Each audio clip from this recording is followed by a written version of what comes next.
আসসালামু আলাইকুম।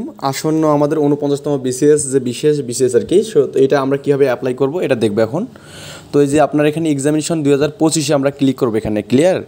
তো এখানে 25-এ ক্লিয়ার মানে ক্লিক করার পর দেখবেন যে এরকম অ্যাপ্লাই নাও একটা পেজ পাবেন। তো এখানে আপনার এসএসসি বা ইকুইভ্যালেন্ট মানে এক্সামিনেশন মানে এটা বোর্ডটা থাকবে, এখানে তো আপনার রোল থাকবে, তো রেজিস্ট্রেশন এবং কি পাসিং ইয়ারগুলো থাকবে। তো আপনি এখানে ফিল আপ করবেন। তো আমি দিলাম এখানে ঢাকা বোর্ড, তারপরে আপনার এসএসসি রোলগুলো দেবেন এখানে, তারপরে আপনার রেজিস্ট্রেশন নাম্বারটা দেবেন এবং আপনি কত সালে পাস করছেন এটা দেবেন কিন্তু, ওকে।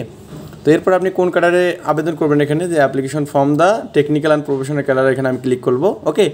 তো এরপরে আমরা এখানে এটা ফিল আপ করে দিয়ে তো আমরা কিন্তু এখানে এই সবগুলো ফিল আপ করবো এখানে, ওকে। আমরা এখানে ফিল আপ করে দিয়ে তারপরে আপনার এখানে এই যে এটা করবো যে অ্যাপ্লিকেশন ফর্ম দ্য টেকনিক্যাল বা প্রফেশনাল ক্যাডার এখানে, তারপর নেক্সট ক্লিক করবো।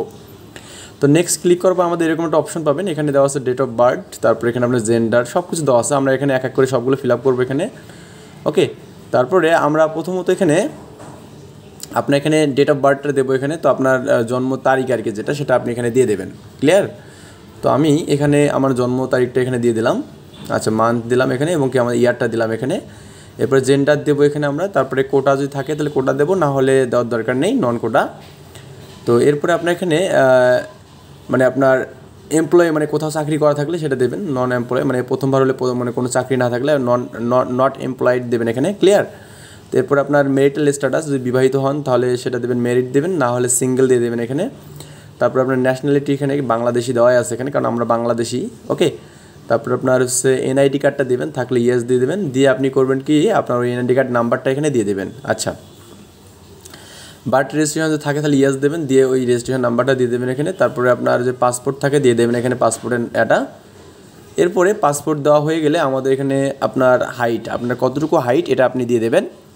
এরপর আপনার ওয়াইট কত এবং চেস্ট কত, চেস্ট মানে বুকের মাপটা আর কি, ক্লিয়ার।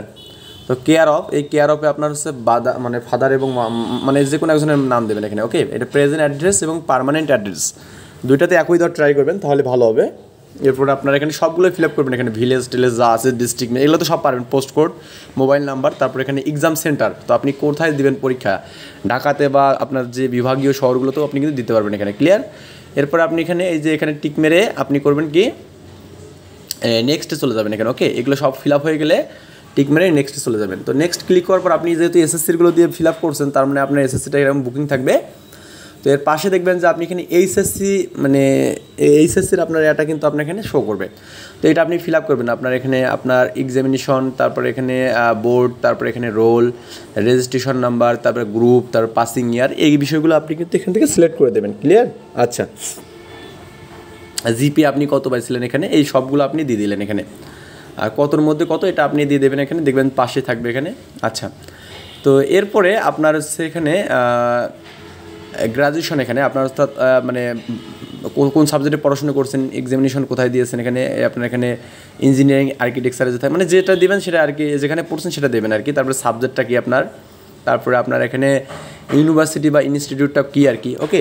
তো এই বিষয়গুলো কিন্তু আপনার কিন্তু A to Z দিতে হবে এখানে। তারপরে আপনার এখানে স্টুডেন্ট আইডি যে কার্ড থাকে এখানে, আইডি কার্ডটা দিয়ে দেবেন এখানে। তারপরে আপনার সেশনটা দিয়ে দেবেন এখানে এবং রেজাল্ট কত এখানে এটা দিয়ে দেবেন এবং আপনার এখানে পাসিং ইয়ারটা দিয়ে দেবেন এবং আপনার এখানে কোর্স ডিউরেশন এখানে এটা কত মানে কত বছরের কোর্সটা ছিল এখানে, এবং আপনার যে রোল নাম্বারটা আছে না এই রোল নাম্বারটা আপনি দিয়ে দেবেন কিন্তু এখানে, ওকে। আপনার যে মানে এয়ার রোলটা এখানে ভার্সিটির যে রোলটা ছিল এটা হয়ে গেলে আপনার এখানে যে মাস্টার্স করা থাকে তাহলে মাস্টার্সের এটা দিয়ে দেবেন, আর যে মাস্টার্স না করা থাকে তাহলে এটা দেবেন না, দেওয়ার দরকার নেই, কারণ আপনি অনার্স পাস করলেই সব কিছুতে অ্যাপ্লাই করতে পারবেন। এরপরে আপনার যেখানে এডিশনাল যদি কোনো কিছু থাকে এখানে, ধরুন আমাদের অনেকে ভার্সিটিতে অনেক কিছু কোর্স করে না, তো এরকম কোর্স যদি থাকে তো এগুলো দিয়ে দেবেন এখানে। আপনার মানে এক্সামিনেশন দিয়ে দেবেন, তারপরে আপনার এখানে ইনস্টিটিউট দিয়ে দেবেন, তারপরে রেজাল্ট কী, তার পাসিং ইয়ার কী, এগুলো সব হয়ে গেলে আপনার এখানে একদম কোন সাবজেক্টে আপনি করতেছেন সেটা আপনি এখানে দিয়ে দেবেন। আমি কম্পিউটার সায়েন্স দিয়ে দিলাম, দিয়ে আপনি নেক্সট করে এরকম একটা পেজ পাবেন এখানে, ওকে।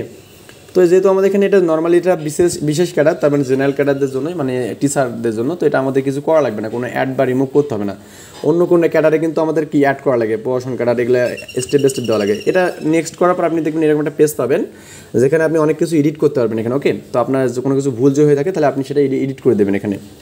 এডিট হয়ে গেলে আপনি দেখবেন যে আপনার এখানে নিচের দিকে আপলোড ফটো এবং আপলোড সিগনেচার, তো এই দুটো আপনি এখান থেকে দিয়ে দেবেন এখানে, ওকে। দিয়ে আপনি এখানে একটা ক্যাপচার আছে, এই ক্যাপচারটা পূরণ করবেন। পূরণ করার পর নেক্সট করলে কিন্তু আপনার কিন্তু মানে মোটামুটি ফর্ম ফিল আপটা হয়ে যাবে। এরপর একটা পেজ পাবেন, দেখবেন যে আপনার ওখানে ওই টাকা পাঠানোর জন্য একটা অপশান থাকবে। ক্লিয়ার? আল্লাহ হাফেজ।